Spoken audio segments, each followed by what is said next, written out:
One of the other main features I love to use Runecast for is, another pain point for sysadmins is keeping BIOS levels, firmware levels, driver versions, etc. up to date.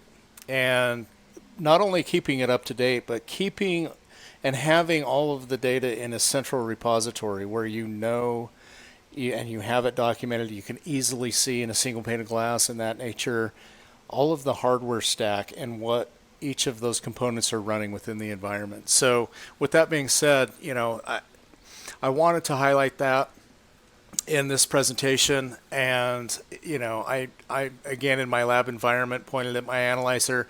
If I highlight hardware compatibility, this is where all the data is gathered and stored. So I've done an analysis in my environment. These are all the results.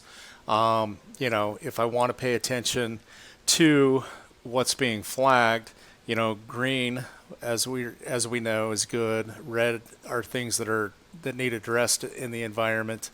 Let me just highlight the hosts with the issues, and dive into it. So, this is the compatibility matrix of the versions that I'm running, right? But for the purpose of this is just getting reporting. You can leave this on. Simply generate a report if you want, kick out a CSV file and have that data, and be able to store it. But you also have it in here, like I say, single pane of glass.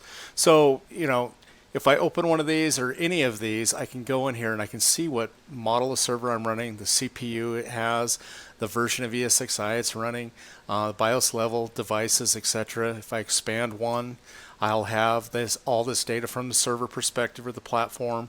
We'll give you the BIOS levels that it's currently running, and we'll show you the incompatibilities of between what you have going on and the version of vSphere you're running. But I cover that in different sections of this webinar. So in essence, this is just for the reporting functionality and to be able to have the ability, and being able to identify and know where you need to make changes and updates.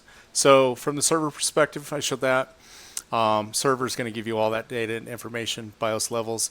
If I look under the I/O devices, we're also going to have that for the cards that are installed. I can expand one, all of the information on that card.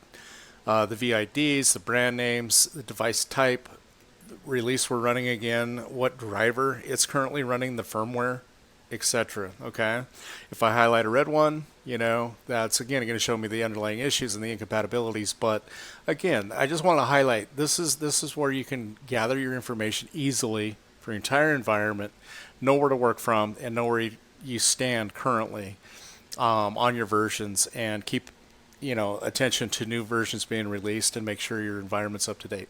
I just want to highlight this last one here. If you do have vSAN, of course Runecast does support vSAN, so you can gather that information from your vSAN perspective as well.